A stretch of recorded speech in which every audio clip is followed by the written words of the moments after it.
How many of you are coming out and talking? No, don't. If you call me, I will block you. I will block you. I'm not fighting. I just want to set some records straight. Please. You know, when I stopped all this nonsense of Facebook, this shortman devil, Ajoko Ojo Anui, Soji, he came to my house, he came to everything. I ignored him. Soji, Timba Paimo Nida Ileyen, Soji Olowoyo. Read my lips now. Timba Pai Soji Mo Nida Ileyen, Emi tí mo sọ bẹ́ẹ̀ ni. Soji, Timba Pai, ṣó ma pé ó ti ń ṣe tipẹ́. Ó ti ń ṣe tipẹ́, tèmi ló máa fi jófin. Tèmi ló máa fi jófin. I have been keeping quiet. I have been ignoring you. Kò ṣe pori mi ò pé o Soji. Kò ṣe pori mi ò pé Soji. If anybody should call me, I will block you. No, Sister Yemi, you are not in my shoes. You are not in my shoes. Let me talk, please. This is getting too much. Kí ló dé ṣe fẹ́ pa mí ni, mo ti dákẹ́ tó now. Ṣe fẹ́ pa mí ni. You all are telling me, sis, don't talk. Sis, don't talk. I'm gonna be setting some records straight now. Wọ́n ní tí yóò bá bá tán, á bá rọ̀bá. Àrọ̀bá ni bàbá ìtàn. Yeah? When I met Genesis on Facebook, Prophet Oladele Ogundipe, when I met him on Facebook, I met Genesis on Facebook. I told you I didn't follow Genesis because of his prophecy. All of you should get that straight into your whole brains. I get it straight in your brain. With or without Genesis, I will live my life. I am a plus to Genesis. I am not a minus. When I came across Genesis on social media, mo lè rántí gbogbo àwa tá ń wo Genesis ń gbà yẹn ju 20 lọ. Genesis might have his crowd outside social media, but to the glory of God, none of you was proud. Obedu Tony gbogbo yin wa jẹ́. None of you was proud to share celestial shows. None of you was proud to share celestial things. Àbí kò tí mo sọ yé yín, kò sí kankan nu yín tó wà proud láti share Genesis. Gbogbo ẹ̀yin lórí burúkú tẹ́ pé Genesis lẹ́ni. Gbogbo ẹ̀yin lórí burúkú tẹ́ pé my daddy ayé yín ò ní dá. Ẹ ní jèrè ṣe ọwọ́ yín lórúkọ Jésù. You will all come out and say, Genesis this, Genesis this. Níbo lẹ wà? When I joined Genesis, when I was watching Genesis in 2017, October, we were 20 online watching. Mo dẹ̀ ṣì lè dárúkọ gbogbo wọn yẹn. 20 ni gbogbo àwa tá ń wo Genesis. Genesis had no crowd. Genesis had nobody. I kept on sharing. I kept on promoting. I never relented. I believed in his calling. I believed in everything he was doing without being biased. I celebrated him. I did everything I could in my capacity to support the ministry. Emotionally, spiritually, physically, I supported the ministry back to back. Genesis, Genesis, 20 people on Genesis. I can say it categorically. Genesis might be popular in Nigeria. I don't even know him as well. I remembered my tailor. T-Girl came and visited us then. T-Girl, and I can mention some people, even Genesis friends. They couldn't share him. People going to his church, they are not proud to share him. But I saw this. I saw the man and I saw what God is going to do in his life. I started sharing without relenting. I will invite, I will share people, I will talk to people. Come and watch this. This man is doing great exploits. I never relented. I believed in his calling right from the first day I started watching him. Can I shock you? Timbas, okay, 1 minute, please. 1 minute. 1 minute.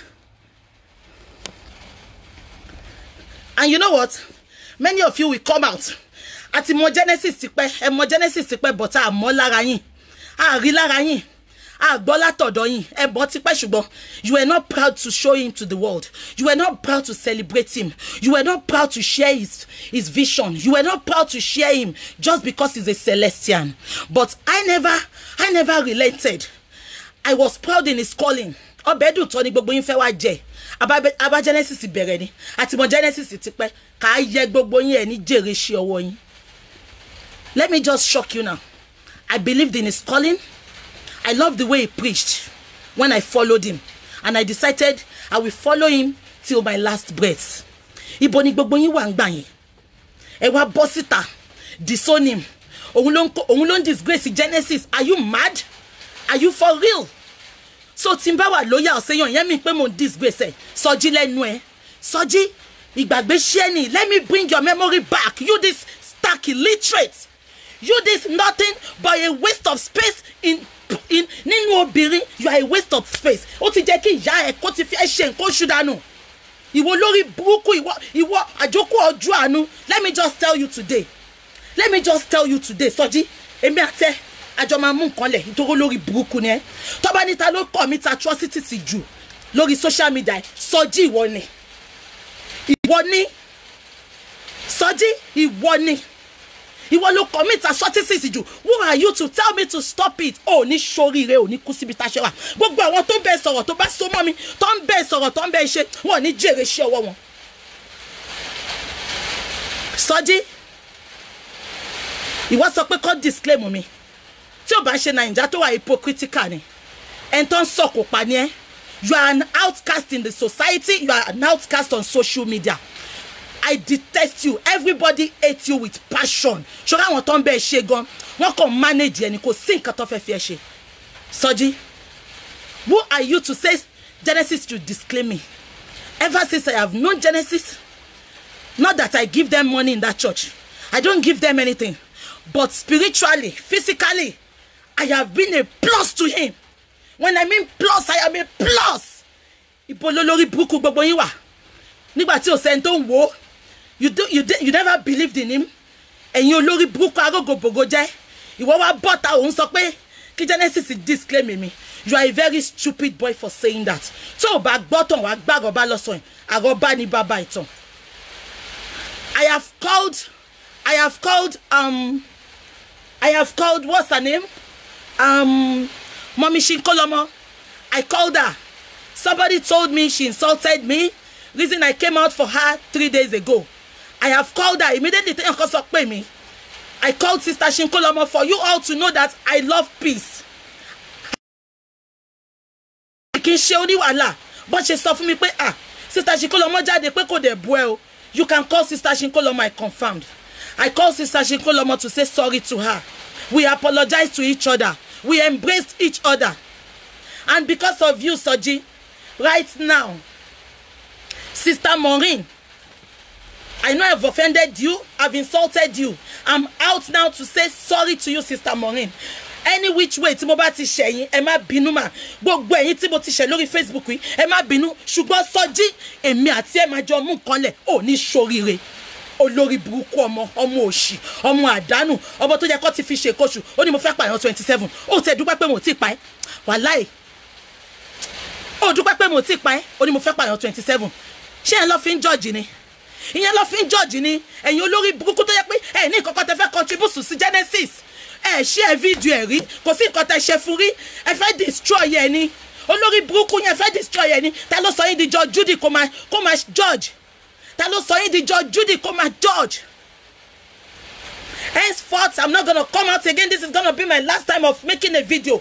But Soji, ìwọ ló kéré jù ní ẹni tó máa sọ fún mi pé kí n má share anything lórí Facebook. Ìwọ ló kéré jù tó máa sọ pé òun sọ fún Genesis. Ó ní mo do Genesis. Okay, mo do ni. Soji, okay, mo do ni. Mo do ni. Lọ pè yálà ya ìwà kó wá pè mí lẹ́jọ́. Olórí burúkú náà ti sọ fún claim me. Taniye. Start making a video. Oh no, ti sọ fún Genesis kó disclaim me. Dúró. Tí Genesis tẹ̀ bá wá bọ́ta tó bá ní ẹ wo babu kì í ṣe bọ́ àbí tí Genesis bá lọ. I'm not gonna lose. Sọjí wò mí dáadáa. Kò sí ẹni tí ń bá gbé. Kò sí ẹni tí ń bá gbé. Tí ń bá gbé sórí wall mi. You know? Rome was not built in a day. Kò sẹ́ni bá gbé sórí wall mi. Wallahi talai. I'm a promoter on my. I'm a destiny raiser. I'm a brand influencer. Èmi ò kọ́ Ọlọ́run náà ni. Ṣó fi pé tí Genesis bá lé mi lẹ́ni mo lose. Mi lose o bàbá mi. Èmi ò tẹ̀lé Genesis because mo fẹ́ gba nǹkan kan lọ́wọ́ ẹ̀. Èmi ò tẹ̀lé Genesis because mo expect anything. I am a child of God. I am winning soul. I'm a mad soul winner when it comes to winning souls. I win souls for God. That is what I do. It's beyond the pé kí Genesis lé mi. Kúrò láyé mi, kúrò ní church mi, ṣojú kúrò láyé mi lọ ni. Wallahi talai, tí ò bá ń ṣe pé I'm just listening to the call of God. Mo ní sùúrù. I'm so sorry. It's so disappointing. It is so disappointing. People forget so soon. People forget so soon. People forget so soon. And this is what I came out for. If you all can remember, on the 29th of December, this was what I came out for. This was what I came out for. Look at what is happening now. Where were all of you? Ibo ni gbogbo yín wà? Ìgbà téèyàn 20 wo Genesis. 99% of àwọn èèyàn tó bá sọ fún pé mo Genesis lẹ́ni. Ẹ lè ti mo Genesis ti pé alala lala. Alala lala. Ìgbà tèmi mo bẹ̀rẹ̀ sí ní promote ẹ̀. Àwa 20, mo dem àwa 20 yẹn up to today. Àwa 20 là ń wò. Ó dùn tán ni gbogbo yín wá. 1,001 wo 2,001 wo ni gbogbo yín wá. Yes, I am not excluding anybody. Mo ti mo Genesis ti pẹ́. Mo ti pẹ́. Church ẹ ni mo ń lọ ní Èkó story. Ó mọ àgógò ẹ̀ lára ẹ̀. Ó mọ ò gbéga. Ó mọ ò sọ̀rọ̀ ẹ̀ fún wa. Evil people. I pray you all are not surrounded by evil fake people. I'm sick and tired. I'm sick and tired of every one of you. You all are fake. You all are fake. Hypocrites. Set of hypocrites.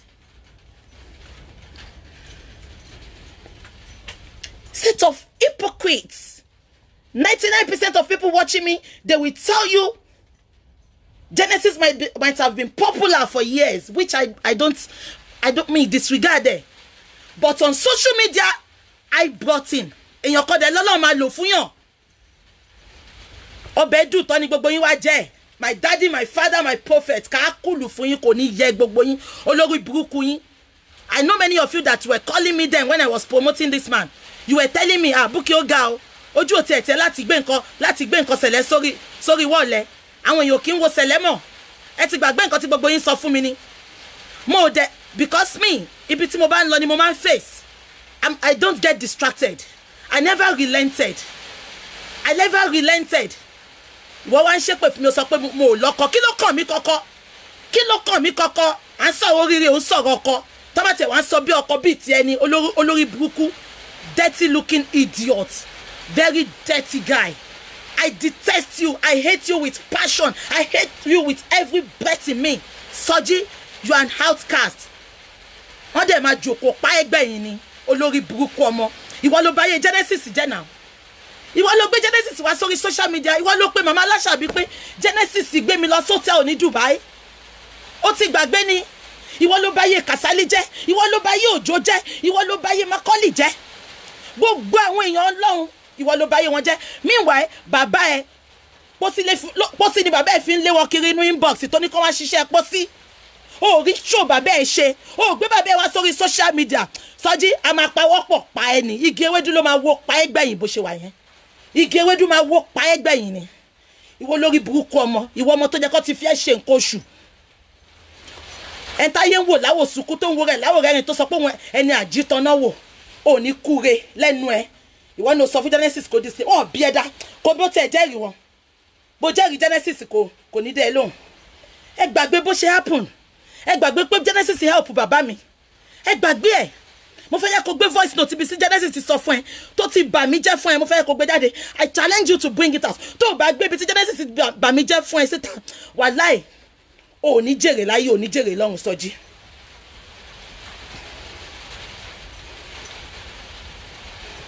Kí ló dé?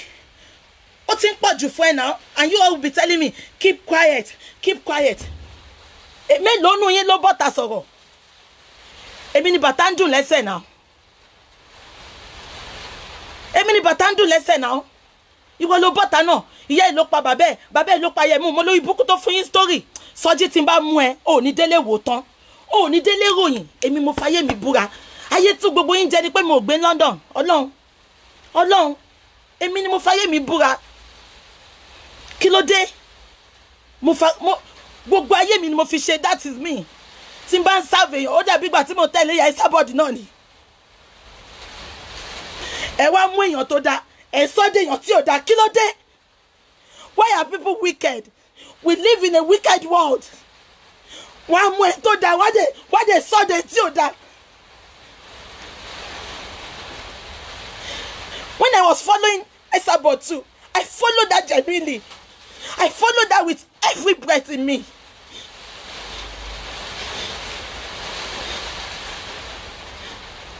This is me.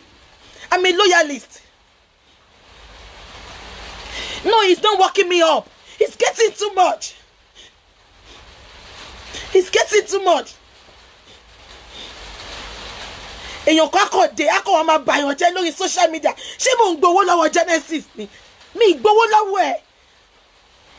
Nobody should call me, please. Kí ló dé? O máa bọ́ta lójoojúmọ́. O máa bú mi. O máa bú ìyá mi. O máa bú bàbá mi. Kí ló dé, Sọjí? Enough of your fuckery, Sọjí. Enough of your fuckery. I'm not gonna take it lightly with you again. Me láṣìírí lọ́wọ́ anybody. Nobody knows my story.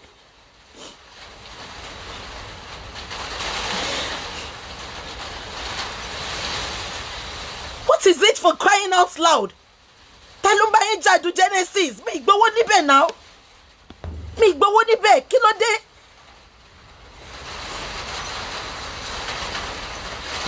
You feel you can talk to anybody? You feel you can defame anybody's character? Tó bá láṣìírí lọ́wọ́ ẹni kó máa ṣe yamayama. Ó lè ṣe mí yamayama, man. Ó lè ṣe mí yamayama, Sọjí. Sórí omi di ojú mi. A béèrè lọ́wọ́ ẹ, Sọjí. I swear with my life, I have ignored you. I have ignored you. But for you coming out today, kó máa ṣépè fún mi again. Kó máa ní kí Genesis lé mi. Ó ní ṣoríire. Ibo ló wà lọ́dún mẹ́ta sẹ́yìn, ibo ló wà lọ́dún méjì sẹ́yìn, ibo ló wà lọ́dún kan sẹ́yìn.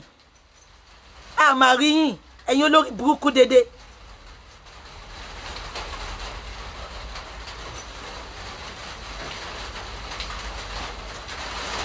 No.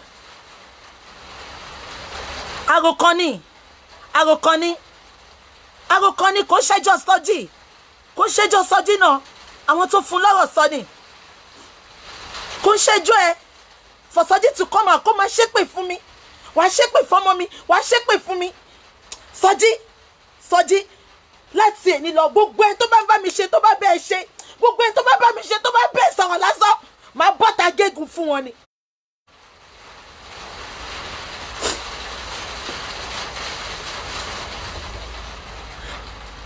Kí ló dé? Ìwọ kan náà ìgbà tó wá sí ṣọ́ọ̀bù Eloquenza, bó ṣe wá sílé mi nìyẹn. Mo ò jámọ́ for a long time. Ìwọ náà ló jáde tó ṣépè fún mi. Mo yìí ní fídíò yẹn. Kò ṣépè tó ṣe fọ́mọ mi.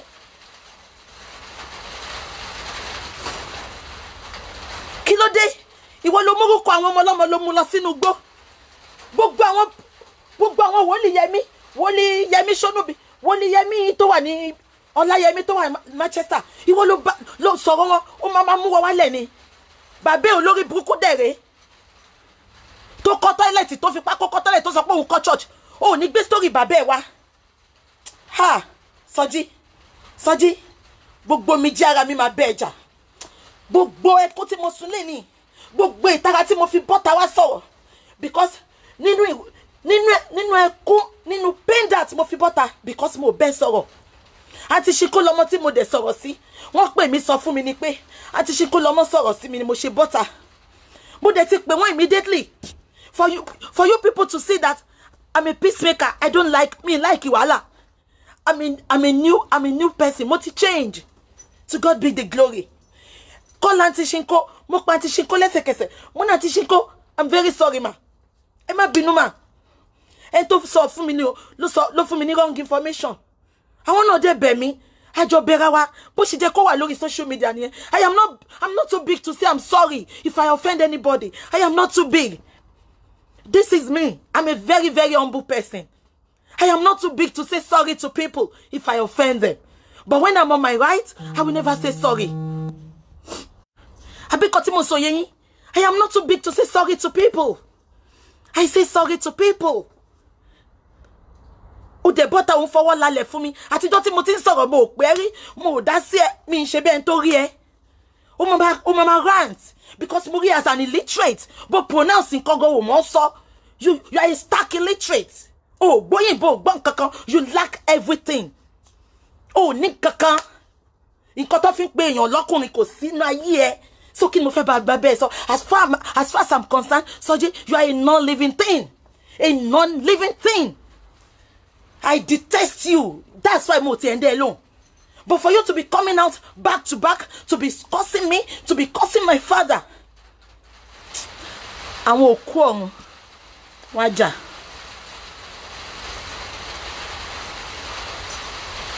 Kí ló dé? This is me. I don't want problem. Auntie Shinko tán ni mo bú. Mo ti pè wọ́n, mo ti bẹ̀ wọ́n, àti bẹ̀ra wa. Àti bẹ̀ra wa. Èmi àti Auntie Shinko àti bẹ̀ra wa.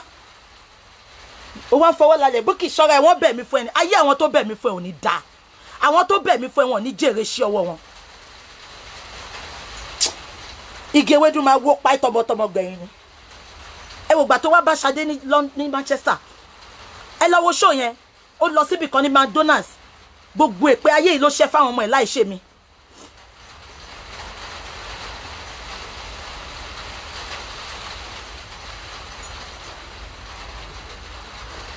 I'm gonna leave you all now. I just came to clear some hair. Àbíkò yẹn because gbogbo wọn ti máa sọ tipẹ́ Genesis should disown. Kí Genesis ilé on disgrace Genesis abolórí burúkú ní ibolewa ní 2017. Ibolewa 2018. Ibolewa 2019. Spare me your fuckeries. Abeti gbàgbé ni. You forget so soon. If I was not proud to celebrate Genesis, if I was not proud to share Genesis video, Seleni gbogbo yín now. Share Genesis. Emo Genesis lóòótọ́ ó ti mọ̀ yín rí ẹ ti lọ church here, story for the gods. But you people were not proud to share him. I took that bold step. I started sharing him, inviting without relenting. Láàárọ̀ lọ́sàn lálẹ́. Kí máa drive mama ṣe ni. Kí máa sùn mama ṣe ni. Where were all of you then? Ọbẹ̀ dùn tó lẹ wá jẹ. Ẹ wá máa sọ pé ó jẹ́ kí ṣe dẹ̀rí gbogbo ẹ̀yin tẹ́ máa screenshot àbí tẹ́ lọ́n fẹjọ́ mi sùn Genesis. Tẹ́ bá fẹ́ jẹ́ kí ayé kọ́lọ̀ ń gbayọ̀ lọ́wọ́ yín. Mo gbé business video síta ẹ̀ send ẹ̀ sí Genesis. But ibi tí bá ti ń búyàn, you just want him to hate me. If he hates me, who cares? If we don't talk again today, Ọlọ́run sọ pé mo ti ṣe tí máa ṣe nú ayé Genesis ni ẹ, máa tún walk away lọ síbò mí. I am a gift. Any life tí mo bá touch, any business, any life èèyàn tí mo bá wọ ìpè genuinely mo fi wọnú ayé ẹni yẹn. I am a plus, I am not a minus. I am a blessing to that person's life. Ede ma sọ ẹ wá ma fi Genesis dẹ́rù bà mí. Àpọ́nlé ni foreman, èèyàn kan lè ṣiṣẹ́, èèyàn kan lè ṣiṣẹ́ èèyàn mẹ́rin. Àpọ́nlé ni foreman.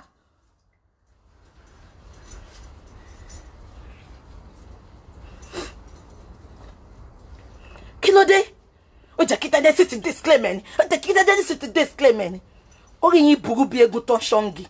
Èmi wá look like ẹn tó ń disclaim. Èmi, ẹ ti gbà pé làjẹ́ ni mí ni. Ondo ni mí now.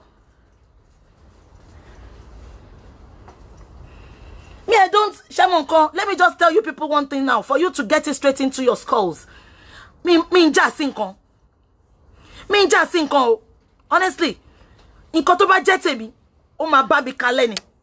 I don't fight for space in people's life. Look at me very well. I don't fight for space in people's life.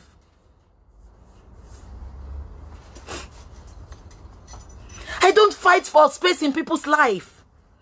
Because Momo don't damn me. I am wonderfully and fearfully made. I don't fight for space in people's life. And I don't. Man sit back ni. Tọ́lọ́run bá fẹ́ kí n wà nínú life ẹni yẹn, Ọlọ́run á ṣe gbogbo means máa wà ńbẹ̀. I don't fight for space in people's life. I don't fight to be friends to people. It is not pride. Kò ṣe pride. Mo mọ̀ wára mi ni. Mo pọ́nra mi lé ni. Mo fàyè jà sílẹ̀ ni. I don't fight for space. So please, tí n bàbá Genesis ṣe lé ni, ayé ò parẹ́. Ma tún ìrìn àjò Ọlọ́run tún tẹ̀síwájú nìyẹn. Mo tún lọ fún ministration ní ibòmí nìyẹn. Ọlọ́run ti sọ pé kí n tap, kí n tún lọ bẹ́ẹ̀ lòmí nìyẹn. Before I knew Genesis, I was supporting Pastor Fatoyinbo. Gbogbo yẹn lọ́wọ́ wall me. Pastor Fatoyinbo was my die-hard man of God. But I supported Genesis because he's a Celestian. And mi rí sẹ̀lẹ̀ ní gbogbo ọjọ́ tí mo ti rìn láyé mi. Mi rí sẹ̀lẹ̀ as young as he is, vibrant, tó sound bẹ́ẹ̀ yẹn rí. Genesis ò rí wọn sí mi tí mo fi tẹ̀lé. Nǹkan tí mo ṣe like Genesis tí mo sọ pé I will stand by this man through thick and thin. Nínú òjò nínú ẹ̀rùn, I will die for him. Kò gbowó fún mi, mi gbowó fún. Ṣùgbọ́n mo fara ṣiṣẹ́. As in mo fara ṣiṣẹ́ Olúwa. I kept winning soul for Christ. I kept winning soul. 99% of àwọn tó wà lórí Facebook lẹ́ni. Tó bá ní báwo lọ ṣe mọ Genesis wọ́n ní Bukky Jesse ni. Orúkọ yín ò lè parẹ́, kò lè parẹ́ nínú history. Ẹ gbàgbé bó ṣe ṣẹlẹ̀. Ẹ gbàgbé bó ṣe ṣẹlẹ̀. I don't struggle for space in people's life. I don't beg to be loved. I love myself and God loves me. Mo mọ caliber mi. Mo mọ standard mi. I don't beg for space. Kawa ma jakeni, èmi ni o, I don't do it. Ṣé má gbé gbogbo òṣì yẹn dọ́dọ̀ mi. Má gbé gbogbo òṣì yẹn dọ́dọ̀ mi o. Má gbé gbogbo òṣì yẹn dọ́dọ̀ mi. Ojú ohun tẹ́yẹ for life ara kanra wọn. Tí n bá ṣí inbox mi fún yín. Let me just shock you all now. Tí n bá ṣí inbox mi fún yín. Ẹ fẹ́ mọ iye àwọn pastor, public pastor, tó inbox mi lójoojúmọ́. Child of God, this is not fake account. Ẹ gbàgbé ẹ. Child of God, I want you to come to my church when you come to Nigeria. I'm going to invite you to my page. Come and watch my video. Thank you for supporting Prophet Oladele. Ẹ fẹ́ rí gbogbo àwọn inbox message ni. Ẹ tọ́lọ́run fẹ́ lọ́mọ ènìyàn fẹ́. Kò dìgbà tí n bá pariwo kiri àbí tí n bá níyàn mẹ́fà, èèyàn 1000 wò mí. No. Mo mọ nǹkan tọ́lọ́run pè mí fún nínú ayé yìí. Mo mọ nǹkan tọ́lọ́run pè mí fún. It's not by ọkọ. Ọlọ́run tí ó pèsè ọkọ gan. Ẹ mọ̀ bí Ọlọ́run sì fẹ́ ó gbé mi lọ síbi tí ma ti ṣe pastor àbí tí ma ti ṣe evangelist ni. Ọlọ́run tó seize ọkọ nínú ayé mi tó dẹ̀ jẹ́ kí n wà celebrated for the past 4 years. Ẹ mọ̀ nǹkan tọ́lọ́run fi ṣe ni.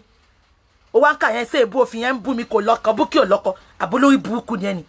Kò ní dá fókó tó wà ń di ẹ̀gàn tẹ fẹ́ fi dóbò. Bukky ò lọ́kọ kí ló kàn mí kọ́kọ́.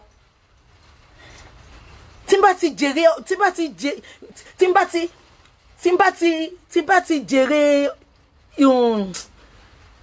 kí ló máa ń pè kí nìyẹn heaven. That is the most important thing. I won't ma. I won't. Kí ló ké mi? Tí n bá screenshot fún yín wá bá yín pé so bó ṣe ń wá ọmọ yìí ni. Mo wá takú síbì kan. Ẹ wá máa rọ̀ ọbẹ̀ sí mi lójú. Ẹ máa rọ̀ ọbẹ̀ sí mi lójú. Genesis Disona. Sọjí mo tún challenge tó bá lè gbé gbogbo nǹkan tí Genesis sọ ń pa mi fún ẹ tó bá gbé síta ọmọ àlè ni ẹ tó bí máa record tó bá gbé voice note tí Genesis fi condemn mi tó fi lóhun rate mi tí ó bá ń ṣe torí bàbá mi gbogbo nǹkan tí Genesis sọ ń pa mi láìda tó bá gbé síta ọmọ àlè ni ẹ. Very dirty looking haggard idiot. Abọ́ta a máa búyàn a máa ṣe tẹ́tẹ́tẹ́tẹ́ a máa bú gbogbo èèyàn ọkùnrin.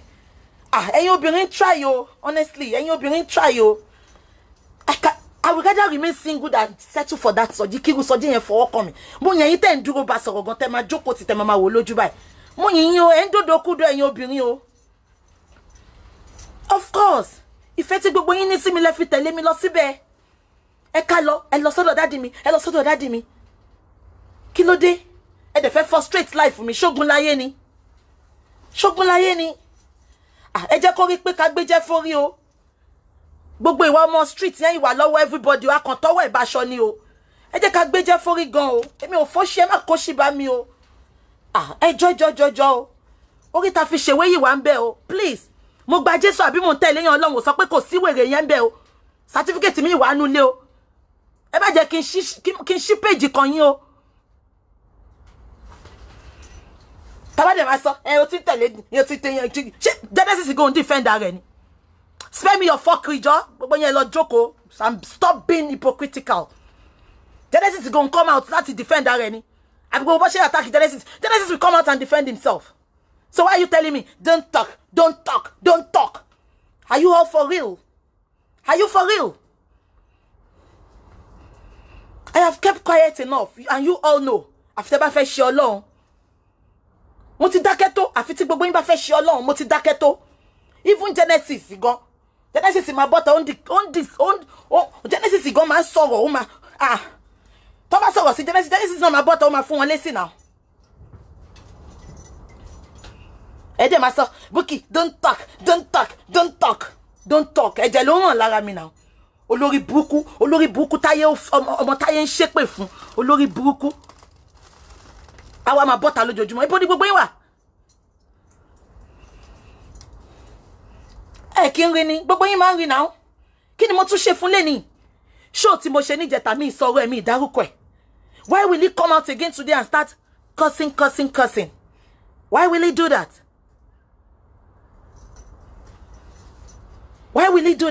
it is unfair it is bad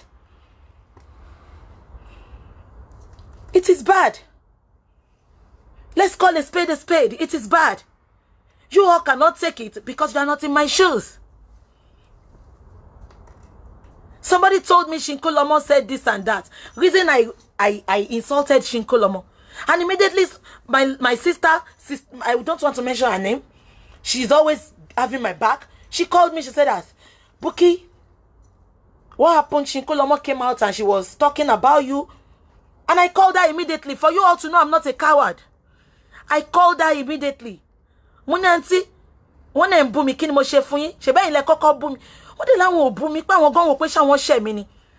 Wọ́n dé fẹ́ máa sọ̀rọ̀ Muni auntie ẹ má sọ̀rọ̀. Anything tí n bá ṣe fún yín mo bẹ̀ yín ẹ má bínú. Ẹ jọ̀ọ́ nítorí Ọlọ́run ẹ má bínú auntie. Mo ní mi ò kí ń wo show and truthfully I don't watch shows. Wọ́n sọ fún mi ni. Even first time tí mo bú Shinko Lomo gbà yẹn wọ́n sọ fún mi náà ni. Mo dé bẹ̀ wọ́n Muni auntie I'm very sorry I don't watch show. Whatever tí n bá fi ṣe yẹn má bínú. Àbí kò yé yín. Gbogbo èèyàn tí yàn bá jà lẹ́ni náà. Ọlọ́run má jẹ́ kíyàn gbèjà èèyàn kú gan pàápàá. Disona àwọn olórí burúkú wọ́n fẹ́ rìn wòwò kó disona ẹ̀yin kẹ̀rẹ́ ní rí yín lórí church platform ní share church page win ní sóòlù kàkà kẹ́jẹ̀rí ọkàn ń lé gbogbo ọkàn tó wà ń bẹ̀ ni dẹ̀ ní kó disona sórí pé lórí burúkú ni dàbí ṣe dà ní sọjí ó fẹ́ sọ Genesis di bí bàbá ṣe dà ní bàbá tó ń rìn wòwò tó sọ pé òun ní ṣọ́ọ̀ṣì olórí burúkú disona kánlé ó fẹ́ ṣàrìn Genesis ń wòwò ó lè rìn wòwò kàkà bẹ́ẹ̀ bàbá ló máa wọgbó pẹ̀lú ogún ìkà tó ń ṣe ṣebí pósí la gbọ́ lànà tọ́nà lọ inbox àwọn èèyàn pọ́n máa ṣiṣẹ́ pósí méje jẹ́ ká gbé story bàbá náà wá jẹ́ ká gbé story bàbá wá sórí social media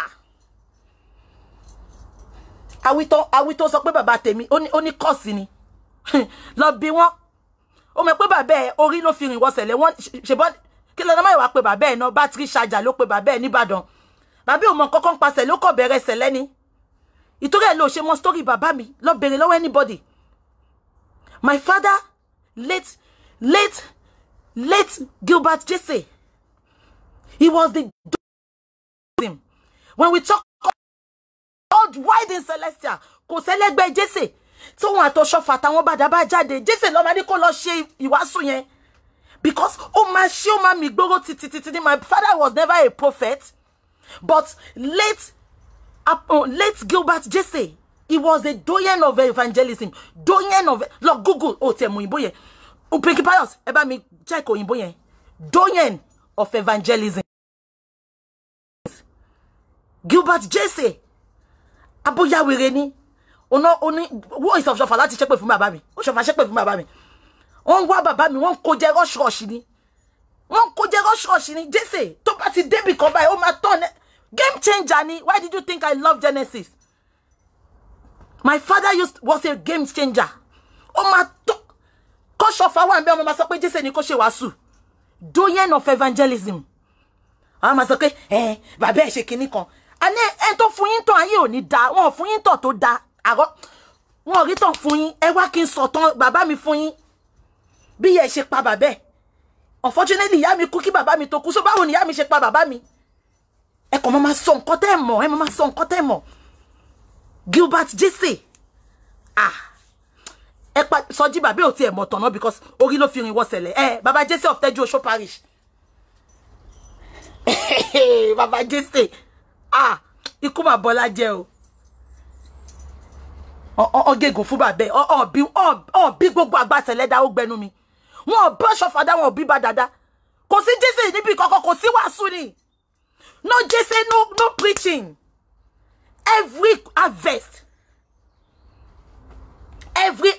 tom tí Jesse ò bá ti débẹ̀ wọ́n máa ní kò sí ìkórè àwọn ò ṣe wọ́n máa dúró bàbá mi ló tún máa mú date harvest fún wọn because they want to see him preach they want to hear him preach doyen of evangelism in Celestial worldwide gbàgbé bó ṣe happen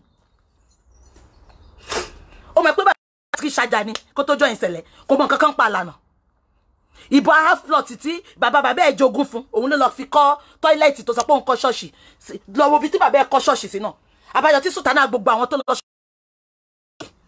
sùtánà wọn pọ́n bí wèrè nítorí ọ̀kadà bí mẹ́ta ló máa mú dé ṣọ́ọ̀ṣì ó jìn bí wèrè ṣọ́ọ̀ṣì bàbá ẹ̀ ó jìn bí wèrè mọ́tò débẹ̀ half plot lọ tún kọ́lé sí àwọn bàbá ẹ̀ là ń sọ ọkọ̀ half plot ní 70 ọwá ní wẹ́rẹ́ ní ṣé olúwa aláìní tìjú silly sausage ẹni àbá tàka fura àtùpà tó sọ pé òun ẹni àjítan náà wò ọmọ òṣì ọmọ rádaràdà ọmọ játijàti ọmọ àfẹkànnà játa ọbẹ̀ ọmọ wọlé ìyàbú ẹkún ọmọ tó jẹ́ kí ìyá ti fi ṣe nǹkan oṣù dànù mo sọ pé gbà tí ìyá àti bàbá ẹ̀ dóra wọn nepa múná lọ́njọ́ yẹn ọmọ ìlágùn máa wà nù lẹ́njọ́ yẹn ni ìtorí ẹ̀ ló ṣe jọmọ ìbànújẹ́ ọmọ táyé ń ṣépè fún ìwọ ló pajá lórí ọmọ lọ́mọ ìwọ ló pajá fún ó bẹ́ ajá báyìí ní tí gbogbo èèyàn ń wò ẹ́ live ìwọ ló wá wà ní position láti máa condemn àwọn èèyàn lórí social media ìwọ ló pajá ìwọ ló mórúkọ àwọn ọmọ lọ́mọ èrò ń báyìí ní tó bá ṣépè fún àwọn ọmọ lọ́mọ ó mórúkọ àwọn ọmọ lọ́mọ ó ní wọnú gbó kan lọ olóhùn ṣẹ́gun gbogbo ogun tó ṣe fún àwọn ọmọ lọ́mọ tó ti bọ́ sí ẹ lórí ìwọ náà ló lọ sọ́tẹ́ẹ̀lì olótẹ́ẹ̀lì ọmọ òríru ẹrí ìgbà tó jẹ́ pé àwọn hòtẹ́ẹ̀lì short time ló máa ń dé sí tó bá lọ Nàìjà ìwọ náà lọ dídì ní kó wá wọ lótẹ́ẹ̀lì Ìkẹjà ó bẹ̀rẹ̀ sí ní lọ ya fọ́tò àwọn àlejò alálejò ọ̀ra ẹsẹ̀ wọn ni ó sun ẹ̀wọ̀n mi ìrẹ́ tó lọ sí Nàìjíríà tó lọ ṣọlúdé tó sun ẹ̀wọ̀n rí wọ́n ra ẹ̀ sínú ẹ̀wọ̀n ni ìwọ náà ló lọ sí shop opening Ṣadé ó lọ dá gbogbo shop opening ẹrú ni èmi àtọmọ yẹn àníjà ó lọ dá gbogbo shop opening ẹrú ni kò síbi tó tẹ̀sẹ̀ bọ̀ ibẹ̀ máa ń dàrú ni kò síbi tó tẹ̀sẹ̀ bọ̀ you are a problematic idiot problematic one mo ṣe pé ìyá ẹ ó rìn inú òrùn ìyá ẹ ń kiri dáńkùà níjọ́ tó bí ẹ ó lóyún ẹ ó dẹ̀ ń kiri dáńkùà to survive níjọ́ tó bí ẹ ìtorí ẹ ló ṣe jọmọ ọmọ tó lọ tọrọ nínú igi nínú ọ̀rọ̀ ó dàbí àwọn ọmọ wọn òtórí òtòrò máa gbé ìwọ tó jẹ́ kó lọ máa fẹ́ ṣe Yorùbá film tó ń ṣorí burúkú kiri illiterate kò gbóyìnbó kankan ó ń gbóyìnbó ẹnu Kọ́lá àti Boss and Ponder ni àti Kọ́lá Amẹ́ríkà àti Kọ́lá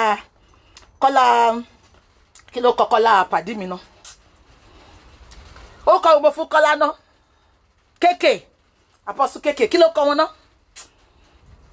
abẹ́rẹ́ ajá ó rí bó ṣe sound ni Kọ́lá Amẹ́ríkà Kọ́lá abẹ́rẹ́ ajá àti Boss and Ponder wo bó ṣe sound àwọn ọkùnrin nìyẹn àwọn ọkùnrin tó ń kó jẹ tó ń pọ́n lá nìyẹn wọ́n máa sọ òyìnbó fluently ikọ̀ nígbà kan wà máa pe he and she àná fẹ́ pe nǹkan lẹ́ni ẹ máa gbọ́ I pay my dues I pay ó ń fi DUE ó fi pe DO I pay my dues I pay no ó ní I pay kò tún fi IC ṣe mo it's supposed to be I paid my dues ó ní I pay my dues DOS I pay my dues ẹ lè imagine ìwọ yẹn ló fẹ́ máa sọ̀rọ̀ sí mi. Everywhere I'm sound. When I mean sound. Wo gbogbo àwọn ọkùnrin tó ń ṣe show lórí social media. Fluent guys. Standard guys. Good looking guys. Wá bá wọn ya photo inú adùn. Ìwọ̀n inú gbọ́ta ló fẹ́ bá ya photo. Báwo ló ti ẹ̀ ṣe máa rí iná dáńkú? wọ́n máa gbé ẹ sórí iṣẹ́ àgọ́ mo ṣó máa gun iṣẹ́ àkótó ya fọ́tò ni olórí burúkú ṣé òbí gbogbo àwọn tó bẹ̀ ṣe wọ́n láìkẹ́ ni wọ́n láìkẹ́ history ò lè parẹ́ wọ́n kàn manage ẹ̀ ní bàbá Kasali bàbá yẹn ìgbà tí mo máa ń wò èèyàn máa ń mo sọ pé mi ìwórí Kwame ló jẹ́ kí n mọ bàbá Kasali Kwame mo dẹ̀ wo bàbá yẹn jọ yẹn o finish bàbá yẹn ọlọ́run ní o finish ẹ̀ o finish bàbá yẹn ọlọ́run ọba nìkan ni o finish bàbá yẹn ìwọ ló gbé bàbá yẹn wá sórí social media kí Esabod tó dá sí pé kọ́ má ṣe pé fún ẹ ìjẹ́ Esabod gbé tó fi bú Esabod náà dé ní gbogbo àwọn èèyàn àwọn tó lọ ń bá ṣe lẹ́ni náà kí ló ṣe fún ẹ o mórúkọ gbogbo ọmọ wọn o lọ ń ṣépè fún ìwọ ló bẹ́ ògún fún dọ̀kásì náà ìkà ọmọ alẹ̀ kò pa ẹgbẹ́ yìí ni igi ewédú máa wó pa ẹgbẹ́ yìí ni evil guy wọ́n wá ń tọ́ ẹ̀ wọ́n pè ń bá a là ẹ wo mú ẹ God knows kò ń ṣe KNOWS o God knows God NOSE God knows ẹ wo mú ẹ imú ó ti bo gbogbo ẹnu ẹ wo structure ojú ẹ olórí burúkú gbogbo aboyún tó bá wà ń tó ṣe máa sá fún tẹ bá ti rí o.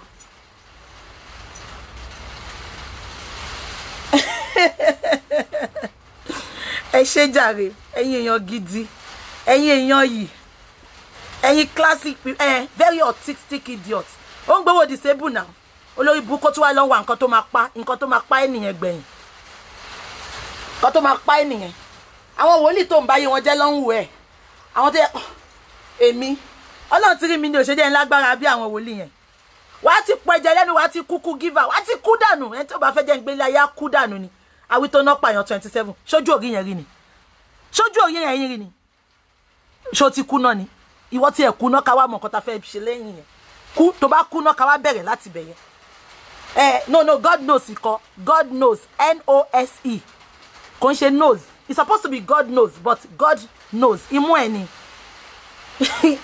ìmùsọ̀jí ló jẹ́ bẹ́ẹ̀ God knows NOSE àwítọ́ wèrè ẹni mi ṣe lọ bú Esabod Esabod ò ṣe mí bí ilé bú Esabod abẹ́tí ẹ̀ di ni Genesis fún ara ẹ̀ bọ́ta ó ní òun ò lè bú Esabod ó ní kí Esabod bú òun dọ̀la òun ò ní bú ìyá òun ni ìyá ẹ̀ ní náà mi lè bú nǹkan tí mo ṣe lè jà nìyẹn because Genesis ti bọ́ta gbogbo yín ti gbọ́njọ́ tán scold mi pé mi lè bú Esabod Esabod is my mother abẹ́ ẹ̀gbọ́n tán sọ ni God knows orúkọ tẹ máa fún sí ni kẹ́yà dẹ̀ orúkọ ẹ̀ God knows nothing ẹ jẹ́ ká fọ́ gbogbo ṣí àjàre God knows NOSE God knows oh my God oh my God oh my God anyway ẹwọn Kutubosun very handsome man mo ti gbọ́ ma I won't okay sister Brandy J mo ti gbọ́ jàre God bless you my sister ẹwọn Kutubosun he mingles with everybody making peace Mọ́mì Anamayowa he makes peace with everybody but no kò ń ṣe wọ bó ṣe máa bá okay Satan knows sister MJ Bella thank you ó yẹ bá mi change ẹ not God knows Satan knows kò ń ṣe knows o kò ṣe pé èṣù mọ̀ o èṣù knows NOSE not God knows Satan knows I love you all I love you all ṣé gbogbo yín náà mọ̀ pé yíyọ ẹkùn bíi tójó kọ́ ṣe fẹ́ gbọ́ wèrè lọ́lọ́run ń lò jù àwọn tó sick lọ́lọ́run ń lò jù mo yọ ti bínú sí mi mo yọ ti ká mi devil knows who told Moyo I'm here Aunty Yetunde I suspect you go and order for new chair jàre ẹ jẹ́ máa lọ mo yọ ti wá yọjú sí mi ẹ jẹ́ máa lọ it is well I love you so much I love you all thank you so much please do not hesitate to patronize us we will dress you we will make you stand out for that occasion either in your church wear or everything please I love you all I love you so much irrespective what is happening Sherry olóṣì èèyàn ló máa sọ pé ó ń bú èébú ó ń jà mí ní lọ́ba ó ń jà mí ní bá ṣe olórí burúkú ni. If I don't see you when I'm suffering now, you can't be part of my celebration. Ẹ gbàgbé bó ṣe happen. If you are not part of me now, tó bá ní ó ń jà mí ní súnmọ́ orí yín burú láyé yín ẹ̀yin olóṣì pretender ẹ̀yin ò ń jà Pinocchio. Thank you Sister Bíọ́dún Adébímpé. Pinocchio. Oh my God, very ugly idiot. Ìwọ tó bá ní Bukky ń jà mí ní lọ sí page ẹ̀ mọ́ ṣé mo wá ń bẹ̀ ọjà Òyìngbò ní ṣé mo mọ̀ bí yẹ wá ẹ̀yin wèrè pretentious idiot. Àwọn olóṣì ẹ kó ṣì lọ́jọ́ blocking mode activated papa. Ìwọ tí ń bá rí kó comment sọ̀rọ̀ mi ni mo máa block gbogbo yín ni mi fọ́ṣì ní 2020 ẹ kó ṣì lọ. Ẹ̀yin àwọn tí ń bá rí tí ń bá ń jà I know many of you fight me pé kí n má jà but ẹ bá yìí ń bá mi jà yẹn tẹ̀dẹ̀ ń dúró tì mí ẹ̀yin gangan lè yàn ẹ̀yin gangan lẹ love mi kò ń ṣe èyí tó máa ní ó ti ń jà mí ní súnmọ́ mọ́ orí yín burú mo rí yín tẹ́lẹ̀ ni ẹ ń bá mi san bills mi ni àbí mo sunkún wá tọrọ owó lọ́wọ́ yálà yà yín orí yín burú. Bukky dákẹ́ Baba Adébóyè gan ó reply Daddy Freeze ẹlẹ́wọ̀n ara ní gbogbo wa so bear with me. I might promise you I won't do it but bear with me. Go and listen to it. Go and listen to him. Please order your dresses ẹ ṣé jàre ẹ̀yin èèyàn yìí irrespective of anything. Business ọ̀tọ̀, this is not my business page ọ̀tọ̀. So patronize me, patronize my business, okay? And we go far together. We get to the promised land together, okay? Mo ti face ẹ jàre ẹ ṣé jàre ẹ̀yin èèyàn mi. Ẹ kó ṣì lọ àmọ́ yín ká tó bẹ̀rẹ̀. Tẹ́ bá dẹ̀ kúrò náà àmọ́ yín náà. Ọjà Òyìngbò ni kò mọ̀ pé nìkan ò wá. I love you all so much. I love people that loves me. I appreciate you all. I celebrate you all. Without you and God, there is no Oluwabukola Jesse. With that, I celebrate you all. Biggest you. Mi ni wa yin ti. Ẹni kúkú òjijì ẹni rogun eleni ni. Ẹni rogun devil knows. Ẹni rogun Satan knows. And once again, to everyone I have offended on this social media, please, I'm very sorry. I am very sorry. I am very sorry. I am very sorry. I am very sorry. Okay? Please. We are one in Christ. We are one in Christ. I know people will say there is no permanent friend, there is no permanent enemy. So, but sometimes our permanent enemy come out. Abiko yeyin. Once again, Mommy Shinkolomo, I am very sorry. You are my sister. Mommy, I celebrate you, go. I will celebrate you big. You are my sister. Whenever you are having your show now, I will watch you. I'm a peacemaker. I mean, like you, Allah. I love peace. I love peace. Immediately thought is upon us on binu moti be won. That is me. Me like you, Allah. Igba kan. But now, moti datumbi, this is new me. Normally I won't call that woman. I will just be waiting for Igbatem no ma fun lesi. But I called her. I took that bold step. And your men no le se no yin. I took that bold step. I called her. And that was why I came out. Abiko yeyin. Mo ní fẹ́ kí n lọ pè wọ́n. Kí Sọjí wá feel pé ìtoro ohun ti sọ pé kí n ṣọ́ra mi ni mo ṣe lọ bẹ̀ wọ́n. Ṣé nǹkan tí mo sọ ti yé yín? Yeah. So reason tí mo fi jáde fún Sọjí nìyẹn. Mo lọ bẹ̀ àǹtí yẹn. But mo wá jáde fún Sọjí kó má feel pé toro ohun bọ́ta sọ̀rọ̀ ni mo ṣe jáde fún. Ni mo ṣe lọ bẹ̀ àǹtí yẹn. Abiko yeyin. So this is me, okay? I love everybody. I love everybody. Everybody don't share business. Ẹ máa máa tà, ọwọ́ yín á máa lọ sókè. Ẹ rí bá ti ṣe, ẹ rọ́nà gbégbà. Ọ̀nà yín á là. Ẹ ní rogun alágbèdá lórúkọ Jésù. Heaven will enlarge you. Heaven will enlarge your territory. You will never be stranded. Gbogbo ẹ̀yin tẹ̀dẹ̀ ń ṣiṣẹ́ náà, ọkọ̀ ọba àdàbọ̀ kò ní ṣá yín lẹ́sẹ̀ lórúkọ Jésù. Ọ̀run á dúró tì yín. Ọ̀run á dì yín mú. Ẹ ní ká ní fẹsẹ̀ kí. Ló bá get started. Ó jáde ńlé kò padà sílé ọ̀run ò ní ṣe tí ń bẹ̀. Ẹ jẹ́ ká tiẹ̀ bára wa sọ tọ̀rọ̀. Ọjọ́ mélòó la fẹ́ lò láyé tá máa ní kílẹ̀ bá mọ̀. Ẹ wo basketball yẹn. Ẹ wo basketball yẹn. Bọ̀ kò mẹ́pọ̀ wọn ní délé ń jọ yẹn. Kó tó kúrò ní ó kiss ìyàwó ẹ̀. I will see you later, darling. But unfortunately kò padà sílé àfi yọ. Nǹkan tá gbọ́dọ̀ fi ṣe dáadáa nìyẹn. Legacy. Let's leave a good legacy. Timbakuleni, I will know I leave a good legacy. It is only the haters, the evil ones. I want you to ring karere into that. Olofo, Satan knows, devil knows. Let's leave a good legacy. Money button seeking your shubukin cook bam niye. And if you can't celebrate me when I'm alive, if you can't patronize me when I'm alive, Timbaku, agaga in your time you lori buku ye. Come on, rest in peace. Oku mi ma ji o ma biyini. If we can't celebrate each other when we are alive, and when we celebrate your tobacco, Timbaku lo nasi. Gbogbo àwọn lórí buku ọ̀tá mi ló ma kọ́kọ́ gbé rest in peace, rest in peace. Ẹ jẹ́ ká ṣe rere torí ọjọ́ àti sùn. Timbakuleni mo ready because mo mọ̀ pé nínú ọkàn mi I am the best being. Ẹ mọ̀ pé tasi ò ní rí yín bẹ́ẹ̀. Ṣé má bother ń pa àwọn yẹn. So far tí mo ti ń ṣe nǹkan t'Ọlọ́run mi fẹ́, èyí tó kù noise of the market ni. Àbí kò yé yín. So to everyone I have stepped on toes, àbí mo ti sọ̀rọ̀ mo ti bú yín ni. Ẹ má bínú. Ẹ má bínú. I have let it slide, I have let it go. Àbí kò yé yín. This is new me. I love everybody. And if you think I will come out and come and fight anybody, or if anyone sorrow, Buki Obuya, Buki Obu Baba, Buki Obu, anyone sorrow, see Buki indirectly, I won't answer. I won't answer. Abiko yen, ito lo go definitely o ma rogun, but ogun yen lo ma ti debi se lo go e. Abiko yen.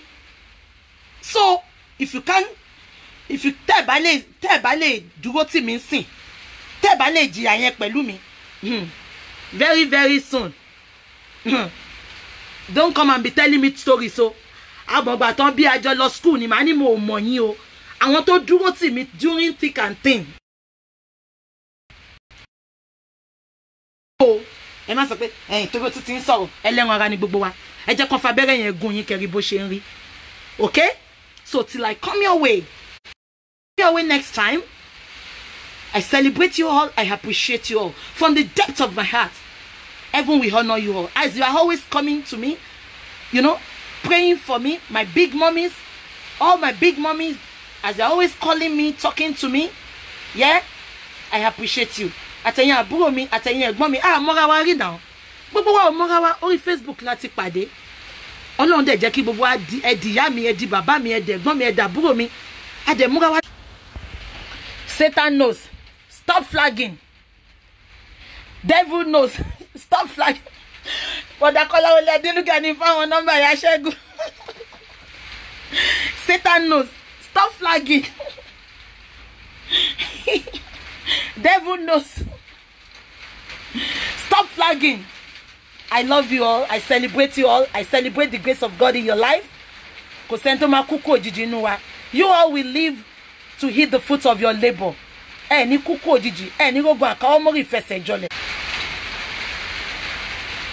So till I come your way, you will glue together. I love you so much. Patronize us, so. Patronize us, yo. I just keep business in boom. Abiko yeyin. Please patronize us. And to everyone that has patronized us, I appreciate you all. Thank you so much. Okay? God bless. God bless. Love you all. Till I come your way again. I love you all. I love you all. I'll be coming out before Friday to talk about my business. Okay? Thank you. Thank you so much. God bless you. Okay? So the fact that I'm not coming to your wall or anything doesn't mean I hate you or anything. No. I don't hate anybody. I love everybody with the love of God. Okay? I love you all so much. So in any form, in any way, if I have offended you, I am very sorry.